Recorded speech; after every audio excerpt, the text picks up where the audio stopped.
নিজুম দ্বীপ।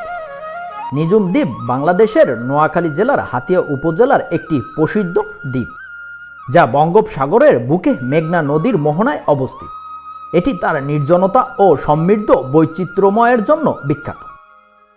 এটি মূলত 4টি চর, বল্লার চর, চর ওসমান, কমলার চর এবং মৌলভীর চর নিয়ে গঠিত। শীতকালীন সময়ে হাজারো বিদেশি পাখির আগমন ঘটে। নিজুম দ্বীপকে বলা হয় চিতা হরিণের বিচরণ ক্ষেত্র। এই দ্বীপের অন্যতম আকর্ষণ হচ্ছে এই চিতা হরিণ।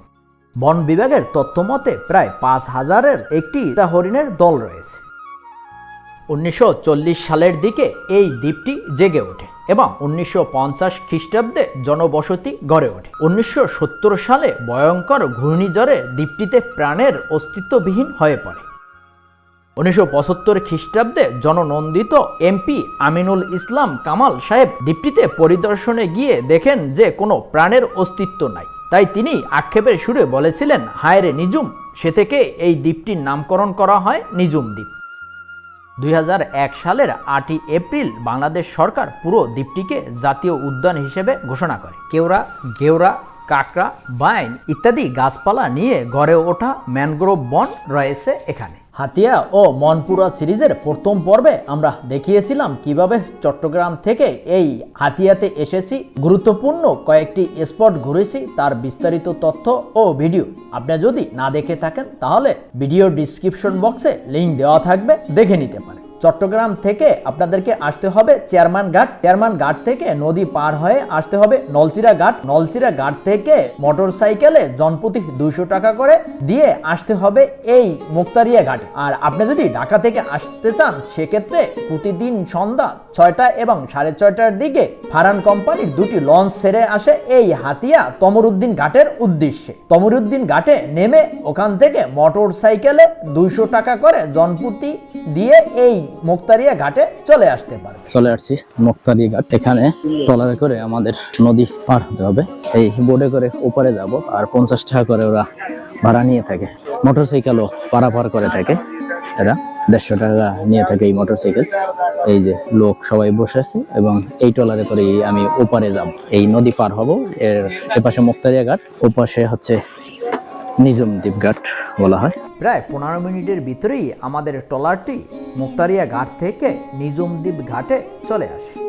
মুক্তারিয়া ঘাট থেকে এপারে উঠলে এরকম সিএনজি পাওয়া যাবে আর মোটরসাইকেল রয়েছে। মোটরসাইকেল জোড়া 150 টাকা নিয়ে থাকেন নামা বাজার পর্যন্ত।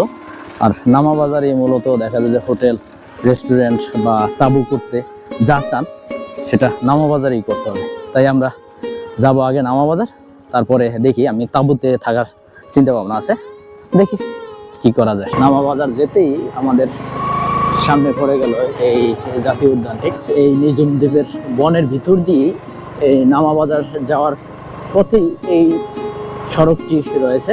এই জাতীয় উদ্যান নিজুম দ্বীপ জাতীয় উদ্যান, এর কিছু অংশ এই সড়ক পড়েছে। নিজুম দ্বীপ জাতীয় উদ্যানের ভিতর দিয়ে নামা বাজারের দিকে এই সড়কটি চলে গেছে।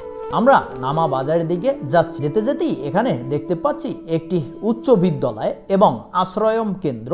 15 থেকে 20 মিনিটের ভিতরেই আমরা চলে আসি এই নামা বাজারে। এদিকে নিজুম দ্বীপ ঘাট, এদিক থেকে আসার পরে এই যে নিজুম দ্বীপ হোটেল রয়েছে। আমরা যখন এই নামা বাজারে আসি তখন প্রায় বিকাল 3টা বেজে গেছে। এই নিজুম দ্বীপ রেস্তোরাঁর এখানেই রয়েছে বোটের মাঝি। তাই তড়িঘড়ি করে আমরা 1000 টাকার বিনিময়ে একটি বোট রিজার্ভ করে নেই। আমরা যাব চৌধুরী খাল, কবিরের খাল, কমলার দিঘির ভ্রমণ করার জন্য। বাজার থেকে উত্তর দিকে আমাদেরকে মাঝি নিয়ে যাচ্ছে। আর যেতে যেতেই এখানে দেখতে পাচ্ছি অনেকগুলো হোটেল রয়েছে। প্রথমেই দেখতে পাচ্ছি নিজুম দ্বীপান্তর রিসোর্ট। আমার পিছনে বাজার, এদিকে এখানে নিজুম দ্বীপ ডাক বাংলো রয়েছে। এ পাশে হাতের ডান পাশে, এর বাম পাশে এখানে একটি রিসোর্ট রয়েছে, সোহেল রিসোর্ট আবাসিক। এই 3 তলা একটা ভবন রয়েছে। এখানে রয়েছে নিজুম দ্বীপ জাতীয় উদ্যানের লোগো, বন কর্মকর্তাদের অফিস। এই হাতের ডান পাশে দেখতে পাচ্ছেন এইটা। আর এর পাশেই একটা হোস্টেল রয়েছে। আমরা হোস্টেল থেকে একটু উপরের দৃশ্যটা দেখার চেষ্টা করব। বন কর্মকর্তাদের যে অফিসের পরেই এই এখানে রয়েছে মূলত অস্টাওয়ারটি। এই অস্টাওয়ারের উপর থেকে কিভাবে দৃশ্যগুলো দেখা যায়, চারিদিকের দৃশ্যটা একটু দেখার চেষ্টা করবো। চলুন আপনারা, আমি এখন ওয়াচ টাওয়ারের দিকে উঠতেছি। ওয়াচ টাওয়ারের উপরে উঠে একটু দৃশ্য দেখার চেষ্টা করব। উপরে উঠতে উঠতে হাঁপিয়ে গেছি। এখান থেকে নিজম দ্বীপের দৃশ্যটা একটু দেখার চেষ্টা করব। এই উপরের থেকে দৃশ্যটা খুবই চমৎকার দেখাচ্ছে, যদিও একটু কুয়াশা কুয়াশা ভাব রয়েছে। আর ওই দূরে যে বোটগুলো দেখা যাচ্ছে, এখান থেকেই মূলত চৌধুরী খাল, কবিরের খাল, কমলার দিঘিতে এইখান থেকেই বোটে করে যেতে হয়। আর এই বনের ভিতরে অনেক জায়গায় দেখা যাচ্ছে কৃষিকাজও হচ্ছে। এখানে ছবি ভিডিও করার পরে নেমে যাচ্ছি। আমরা আবার আমাদের মাঝির পিছনে পিছনে দ্রুত গতিতে হাঁটতেছি। হাঁটতে হাঁটতেই এখানে একটি ব্রিজ দেখতে পাই, আর ব্রিজটা পার হলেই এখানের দৃশ্যটা খুবই চমৎকার লাগতেছে। এই যে যেই হাঁটার পথটা রয়েছে, এই পথ ধরে 3 থেকে 4 মিনিট হাঁটলেই এই যেখান থেকে কমলার চর বা কমলার দিঘি, করিমের চর যায়, এই বোটের ঘাটটা পেয়ে যাব। প্রায় 5 মিনিট হাঁটার পরে আমরা চলে আসি যেখান থেকে কমলার দিঘিতে ট্রলারগুলো ছেড়ে যায় সেখানে। এই বোটে করে এখন এদিকে যাব। এখান থেকেই মূলত এই বোটগুলো ছেড়ে যায়। এখানে অনেকগুলো বোট রয়েছে এই পাশ থেকেই আর কি। এই নামাবাজার ওয়াচ টাওয়ারের পাশে একটা বন আছে, এই বনের পাশ থেকে আমাদের বোটে প্রায় 7 থেকে 8 জন লোক রয়েছে। আমরা সবাই যখন উঠে বসি, এর ভিতরেই আমাদের ট্রলার চলতে শুরু করে। আমাদের ট্রলারটি দ্রুত গতিতে চলতেছে। চলতে চলতে একটু সামনে এগিয়ে গেলেই অন্যরকম একটি দৃশ্য উপভোগ করতে থাকি। আর ফাঁকে ফাঁকে দেখতে পাচ্ছি কিছু বিদেশি পাখিও রয়েছে। এটি মূলত ম্যানগ্রোভ বনাঞ্চল, যার কারণে এটাকে দ্বিতীয় সুন্দরবন বললেও ভুল হবে না। নিজম দ্বীপের অন্যতম একটি আকর্ষণ হচ্ছে এই বোটে করে ঘোরাঘুরি করা। কিছুক্ষণের ভিতরেই আমরা ঢুকে পড়ি একটি চিপা খালের ভিতরে, আর এটির নাম হচ্ছে, এটা চৌধুরী খাল বলা হয়। এই চৌধুরী খাল ধরে ভিতরে প্রবেশ করতেছি। এখানে রয়েছে কমলার চর এপাশেই, আর এপাশে রয়েছে কমলার দিঘি। মূলত এই বাগানের ভিতরে এই দিঘিটা রয়েছে। আমরা এই বাগানের ভিতরে ঢুকবো এবং দেখবো। এখানে হরিণ দেখতে পাই। আমরা এই বনের ভিতরে চলে আসছি খাল দিয়ে। এখানের চারপাশের দৃশ্যটা যে কত চমৎকার, অসাধারণ অসাধারণ, যা ভাষায় প্রকাশ করা যাবে না। আধা ঘন্টার মতো ট্রলার চলার পরে এখানে একটা নামার জন্য একটা স্পেস করে রাখছে। এটা দিয়ে আমরা ভিতরের দিকে যাব এবং কমলার দিঘিটা দেখবো। আর ওখানেই নাকি হরিণে পানি খেতে আসে। ভাগ্য ভালো থাকে আমরা দেখতে পারবো, আর ভাগ্য খারাপ থাকলে দেখতে পারবো না। দেখি সামনে পাই কিনা হরিণের দেখা। আমরা এই বনের ভিতর দিয়ে হেঁটে যাচ্ছি কমলার দিঘি, যেখানে হরিণে পানি খায়, ওই জায়গাটায়। আর আমার সাথে এই স্থানীয়, এই যে হাতিয়ার স্থানীয় কিছু ভাইদের সাথে পরিচয় হয়ে গেছে। ওরা একসাথে আমরা কম্বাইন করে বোটে 1000 টাকার বিনিময়ে আমরা বোটটা ভাড়া নিয়ে আসছি। ওরাও আমার সাথে আছে এবং আমরা এই হরিণ দেখার জন্য বনের ভিতর দিয়ে হাঁটতেছি। তবে চুপি চুপি যেতে হয় হরিণ দেখার জন্য। কথা বললে ওরা আগেই শব্দ পায় এবং অনেক দূরে চলে যায়। হরিণ ভয় পায়, যার কারণে আর ওদের দেখা পাওয়াটা কষ্টকর হয়ে যায়। তাই আপনারা একটু শব্দ না করে চুপি চুপি যাওয়ার চেষ্টা করবেন। অবশেষে 5 মিনিট হাঁটার পরে আমরা এই কমলার দিঘিতে চলে আসছি। আর দিঘিটা এই যে দেখেন, গহীন বনের ভিতরে এই দিঘিটা। আর এটা খনন করা হয়েছে মূলত হরিণের পানি খাওয়ার জন্য। তবে আমরা কথা বলে বলে আসছি, এই জন্য আমাদের ভাগ্যে নাই যে আমরা হরিণ দেখতে পাবো, সেটা মনে হয় আর সম্ভব না। তারপর আমরা একটু প্রদক্ষিণ করব এটা।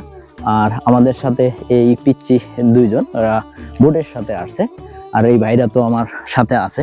আমরা দেখি এইটা ঘুরে দেখা যায় কিনা কোথাও হরিণ রয়েছে কিনা।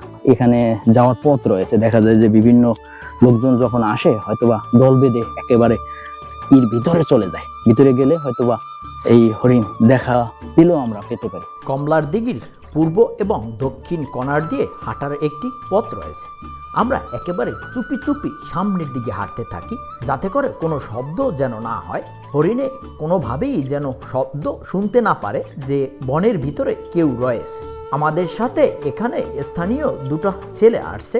তারা আমাদেরকে জানাচ্ছে এই পথটি ধরেই একেবারে লাইটিং হাউসের কাছে চলে যাওয়া যায়, অর্থাৎ পায়ে হেঁটে লাইটিং হাউসের থেকে এই দিঘিতে চলে আসা যায়। আমরা হাঁটতেছি কিন্তু কোনো হরিণের সন্ধান আর মিলতেছে না। আমরা হরিণ আর দেখতে পেলাম না। হতাশা নিয়েই আমরা চলে যাচ্ছি। তবে এখানে হরিণ দেখাটা খুব ভাগ্যের ব্যাপার। খুব কম ভাগ্যই আছে যে এখানে হরিণ দেখতে পায়। আর হরিণ দেখতে হলে এখানে কমলার চর রয়েছে, এখানে তাঁবু করে রাত্রি যাপন করতে হবে এবং একেবারে নিরিবিলি যখন থাকে এই হরিণ এমনিতেই ওরা বের হয়। তাই হতাশা নিয়েই আমাদের চলে যেতে হচ্ছে। আমরা সবাই চলে আসছি, আর আমরা বোটে উঠতেই আমাদের বোটটি ছেড়ে দিল কমলার চরের উদ্দেশ্যে।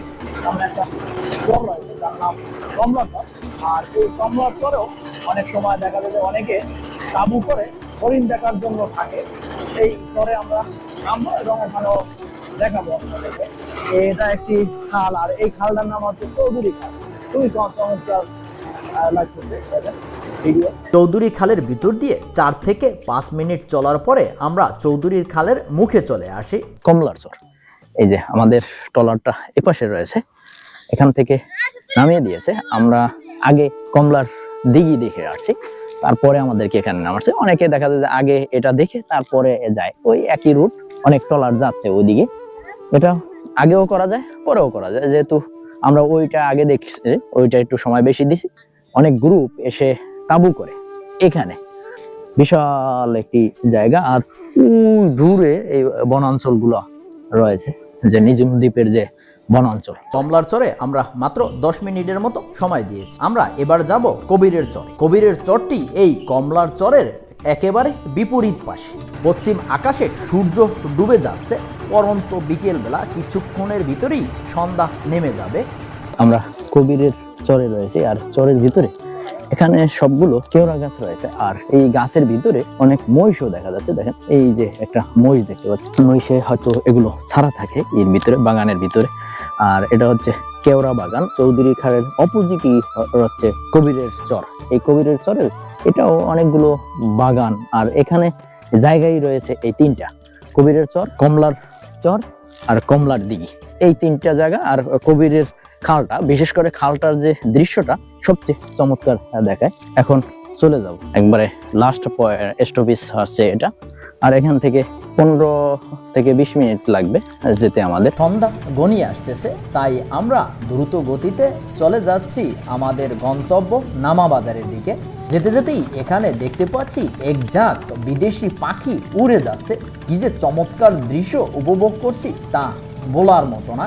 প্রায় 15 থেকে 20 মিনিট এই অপরূপ দৃশ্য উপভোগ করতে করতে চলে আসি নামাবাজার বোট ঘাটের কাছে।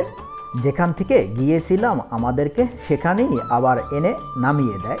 আর যখন নামিয়ে দিয়েছে তখন অলরেডি সন্ধ্যা হয়ে গেছে। আর নামাবাজারের এখানে আসতেই দেখতে পাচ্ছি একটি জ্যান্ত হরিণ। যদিও আমরা বনের ভিতরে কোনো হরিণ দেখতে পাইনি, আর এটা দেখে দুধের স্বাদ ঘোলে মেশানোর মতো একটি অবস্থা হয়েছে।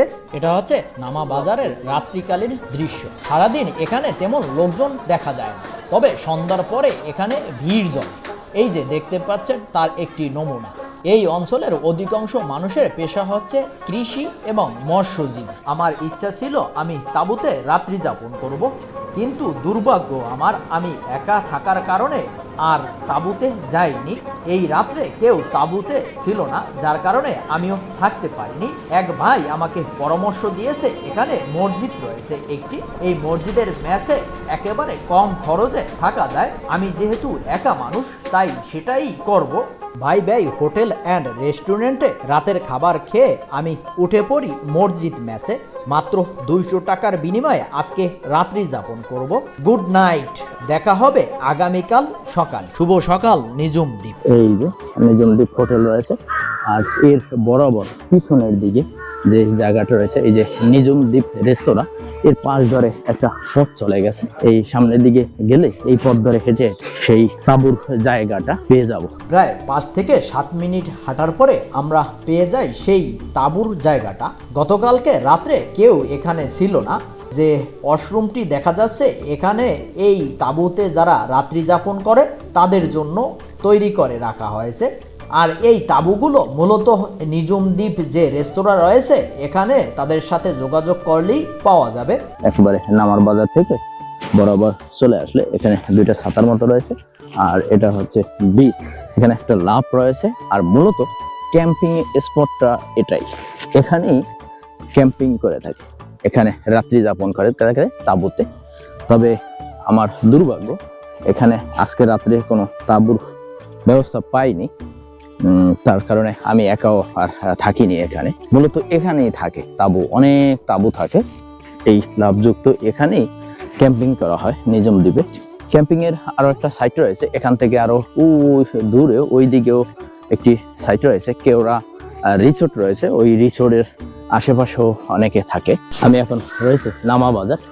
এই যে এইটা হচ্ছে বাজারের মেইন পয়েন্ট, আর এর দক্ষিণ প্রান্তে এখানে কাঁচা রাস্তা রয়েছে একটা, এই যে দেখতে পাচ্ছি।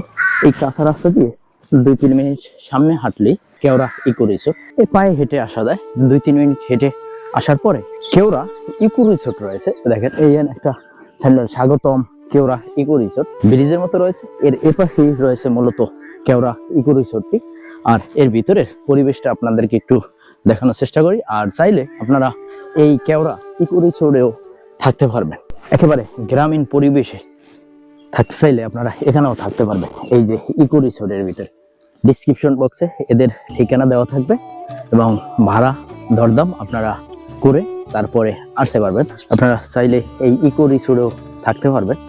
আর এখানের রুমগুলো মোটামুটি গেদায় ভালো আছে, এই রুম কন্ডিশন এরকম। এই পাশে বারান্দাও রয়েছে, দেখা যায় যে এখান থেকে আপনারা এই পুকুরের অপরূপ দৃশ্য উপভোগ করতে পারবেন, এখানে বসে বসে সূর্য উদয়ের দৃশ্য। কেওড়া রিসোর্ট থেকে বের হয়ে আমি এই কাঁচা যে সড়কটি রয়েছে এই সড়কটি দিয়ে একেবারে দক্ষিণ দিকে যাচ্ছি। এখানে খেজুরের কাঁচা রসটি খুবই জনপ্রিয়, সেটা খাওয়ার জন্য চেষ্টা করব। আমি হাঁটতে হাঁটতে একেবারে দক্ষিণ প্রান্ত চলে আসছি। আর এখানের জায়গাটা খুব নিরিবিলি এবং খুবই চমৎকার লাগতেছে আমার কাছে। সূর্য মামা লাল হয়ে আস্তে আস্তে উদিত হচ্ছে। সূর্য উদিত হচ্ছে, রাখাল তার গরু নিয়ে মাঠে যাচ্ছে। এখানে একটি বাড়ি দেখতে পাচ্ছি, যার পাশেই অনেকগুলো খেজুর গাছ কাটা রয়েছে। আমি দক্ষিণ পাশের এই একটি বাড়িতে ঢুকে পড়েছি। এখানে 2টি ঘর রয়েছে, এখানে অনেকগুলো গাছও কাটা রয়েছে। আমি কাঁচা রস খাওয়ার জন্য এই বাড়িতে ঢুকে পড়েছি। এখানে দেখতে পাচ্ছি প্লাস্টিকের ভিতরে রসগুলো নামাচ্ছে, আর এই প্লাস্টিকের বোতলের মুখগুলো বন্ধ রয়েছে, কারণ বাদুড় এবং চামচিকায় নিপা ভাইরাস নামে একটি ভাইরাস ছড়ায় এই রসের মাধ্যমে। এই অভিনব পদ্ধতিতে দেওয়া রয়েছে যাতে করে এই বাদুড় এবং পোকামাকড়ে এর ভিতরে মুখ না দিতে পারে। কাকা আমার জন্য রস নামাচ্ছে, কাঁচা রস খাচ্ছি। আর এই রসটা কত বছর পরে খাচ্ছি তা বলতে পারতেছি না। খুবই ভাগ্যের ব্যাপার এভাবে কাঁচা রস খাবো। রস খাওয়া শেষ হলে আমি চলে আসতে চাচ্ছি, কিন্তু আমাকে কোনোভাবেই ছাড়লো না। তারা চিতই পিঠা বানাচ্ছে, সেটাও এই খেজুরের গুড় দিয়ে খাওয়ার জন্য আমাকে রিকোয়েস্ট করতেছে। তাদের রিকোয়েস্ট কোনোভাবেই ফেলতে পারলাম না। গ্রামীণ পরিবেশে এবং এই কাকার বাসায় বসে আমি এই উপভোগ করছি অসাধারণ একটা মুহূর্ত। এই যে গুড়টা, খেজুরের গুড়, এটা একেবারে অথেন্টিক, কোনো ভেজাল নাই এতে। আমাকে যথেষ্ট আপ্যায়ন করছে। খেজুরের রস খেয়েছি, খেজুরের গুড় দিয়ে পিঠা খেয়েছি। আমি এখান দিয়ে সরাসরি চলে যাব নামা বাজারের দিকে। আমার ব্যাগপত্র গুছানো রয়েছে, এখন শুধুমাত্র ব্যাগটি নিয়ে চলে যাচ্ছি। এখানে 2-3টা স্পট রয়েছে এই বাইকে নিয়ে আমার সাথে। এই মোটরসাইকেলটি 1 থেকে 1.5 ঘন্টার জন্য ভাড়া নিয়েছি। পালকির চর, ছোয়াখালী জাতীয় উদ্যান এবং নিজুম দ্বীপ খেয়াঘাটে আমাকে নামিয়ে দিবে। 300 টাকার বিনিময়ে এই বাইকটি ভাড়া নিয়েছে। এই নামা বাজার থেকে 4 থেকে 5 কিলোমিটার দূরেই রয়েছে পালকির চর। গ্রামীণ মেঠো পথ দিয়ে আমরা পালকির চরের দিকে যাচ্ছি। আর এই খেজুর গাছের অপরূপ দৃশ্যগুলো খুবই চমৎকার লাগে। এখানে সকালের পরিবেশ। নামা বাজার থেকে মাত্র 4 কিলোমিটার দূরে পালকির চরে বর্মনের স্বাগতম জানাচ্ছে আমাদেরকে। পালকির চর প্রবেশের মুখে এরকম দৃশ্য পাবেন এই খেজুর গাছের, বিশেষ করে যেখানে খেজুর বাগানের কথা বলা হয়। মূলত ওখানে ওরকম খেজুর গাছ এখন নেই, কিন্তু নাম পরে রয়েছে, ওটাও একটা স্পট ধরা হয়। তবে এখানেই অনেক খেজুর গাছ দেখা যায়। এই অঞ্চলে আমি যেটা দেখলাম সব জায়গায় কেওড়া গাছ লোনা পানির গাছ, যার কারণে এই গাছটা এই সব অঞ্চলে ভালো জন্মে। এখানে একটা ঝাউ বাগান রয়েছে। এই ঝাউ বাগানের ভিতর দিয়ে সামনের দিকে যাচ্ছি, দেখি সামনে কি দেখা যায়।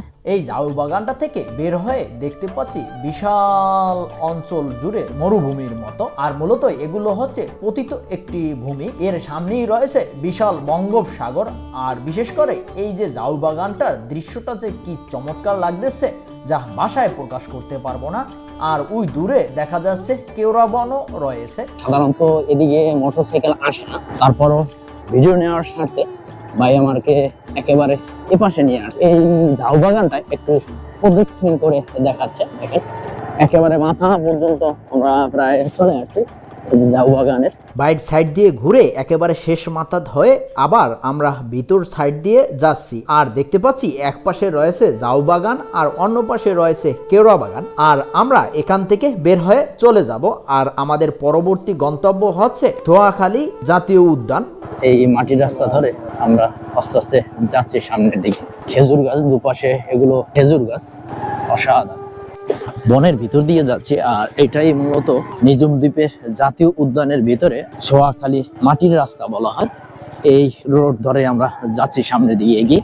সোয়াখালী নিজুম দ্বীপ জাতীয় উদ্যানের ভিতরে এই ভিতর দিয়ে আমরা যাচ্ছি। আরো এখান দিয়ে কোথায় কি দেখা যায় আপনাদেরকে দেখানোর চেষ্টা করব। নিজুম দ্বীপ জাতীয় উদ্যানের একটি পয়েন্টে রয়েছে। আর এই যে দেখেন এখানে লেখা রয়েছে নিজুম দ্বীপ জাতীয় উদ্যান। আর এর পাশেই রয়েছে মূলত লাইটিং হাউস। এই লাইটিং হাউসটি অনবরত জ্বলে। আর এর পাশ দিয়ে এই যে সড়কটি চলে গেছে, এই সড়ক দিয়েই মূলত নামার বাজার যেতে হয়। এই সড়ক দিয়ে নামার বাজার যেতে হয়। আর এর পাশ দিয়ে একটা সড়ক চলে গেছে কাঁচা মাটির। এই সড়কটা মূলত পার্কির চর যে জায়গাটা রয়েছে ওখানে যাওয়া যায়, তবে পায়ে হেঁটে যাওয়া যাবে আর মোটরসাইকেলে যাওয়া যাবে। এই নিজুম দ্বীপের ভিতরের দিকে যাওয়া যায়। দেখি একটু ভিতরের দিকে আমরা যেতে পারি কিনা, চেষ্টা করি। শাখা রয়েছে, আমরা এই শাখা দিয়ে একটু বাগানের ভিতরের দিকে দেখব। যদিও হরিণ দেখার ভাগ্য হয় নাই, দেখি এখানে দেখা যাবে কিনা। মনে হয় না সম্ভব হবে। বনের ভিতরে ঘুরে দেখব। শাখা পার হয়ে আমরা বাগানের ভিতরে ঢুকবো। আর এটা হচ্ছে নিজুম দ্বীপ জাতীয় উদ্যান। এই আমি বনের ভিতরের দিকে যাচ্ছে, দেখি সামনের দিকে গিয়ে হরিণের দেখা পাই কিনা। মনে হয় না সম্ভব হবে। এটা সম্ভব হবে যদি একেবারে সকালবেলা অনেকজন মিলে একসাথে বনের ভিতরে কোনো কথা বলা যাবে না, তাহলে দেখা যায় এখানে হরিণ দেখতে পারে, ওইটা সম্ভব। কিন্তু এখন অনেক বেলা হয়ে গেছে, এখন আর হরিণ দেখার মতো কোনো সিচুয়েশন পাচ্ছি না। তারপর একটু বাগানের ভিতরে ঘুরে দেখতেছি। এখান দিয়েও কমলার দিঘি, যে দিঘিটা আমরা কালকে চৌধুরী খাল দিয়ে ঘুরে দেখে যাচ্ছি, এখান দিয়েও যাওয়া যায় এই বনের ভিতর দিয়ে। প্রায় 7 থেকে 8 মিনিট হাঁটার পরে এখানে একটি খোলা মাঠের মতো পেয়ে যাই। খুবই চমৎকার দেখাচ্ছে। এরপর আর আমরা যাইনি, কারণ আমাদের হাতে আর সময় নেই। তাই আমরা চলে যাচ্ছি নিজুম দ্বীপ খেয়াঘাটের দিকে। 10 থেকে 12 মিনিট চলার পরেই আমরা চলে আসি এই নিজুম দ্বীপ খেয়াঘাটের। এখানে বোটটি দাঁড়িয়ে রয়েছে, তড়িঘড়ি করে আমি বোটে উঠে পড়ি। নিজুম দ্বীপ ঘাট থেকে মুক্তারিয়ার পারে চলে আসছি। আর এখানে একটা বোটে অনেক লোক নেয়, দেখেন। এখান থেকে মোটরসাইকেল দিয়ে আমি তমরুদ্দিন লঞ্চ ঘাট, যেটা ঢাকার থেকে লঞ্চটা মূলত তমরুদ্দিন ঘাটে এসে ভিড়ে, এবং ওখান থেকে এদিকে আসা যায় সড়ক পথে। এখন সময় 10:30, তাই তড়িঘড়ি করে আমি একটি মোটরসাইকেলে উঠে পড়ি। 200 টাকা ভাড়া মিটিয়ে আমরা চলতে শুরু করি তমরুদ্দিন লঞ্চ ঘাটের উদ্দেশ্যে। প্রায় 1.5 ঘন্টা পরে চলে আসছি তমরুদ্দিন ঘাট। ঢাকা থেকে যারা আসে মূলত এই তমরুদ্দিন ঘাটেই সকালবেলা এসে নামে, এখান থেকেই যেতে হয়। এখান থেকে প্রতিদিন 2টা লঞ্চ ছেড়ে যায়। 12:30টায় আর 1টা বাজে এখান থেকে ছেড়ে যাবে। হাতিয়া থেকে মনপুরা যাব। মনপুরা যাওয়ার জন্য মূলত এই লঞ্চগুলো যেতে হয়, বড় দোতলা লঞ্চ। এখান থেকে ওপারে 60 টাকা করে ওরা ভাড়া নিয়ে থাকে। হাতিয়া ও মনপুরা সিরিজের 2য় পর্ব এ পর্যন্তই রাখছি। দেখা হবে আগামী পর্বে। ততক্ষণ পর্যন্ত আপনারা ভালো থাকুন, সুস্থ থাকুন। আমার ভিডিওগুলো যদি ভালো লেগে থাকে তাহলে আমার চ্যানেলটি সাবস্ক্রাইব করবেন, পাশে থাকা বেল আইকনটি প্রেস করবেন, লাইক, শেয়ার, কমেন্টস করে পাশে থাকবেন।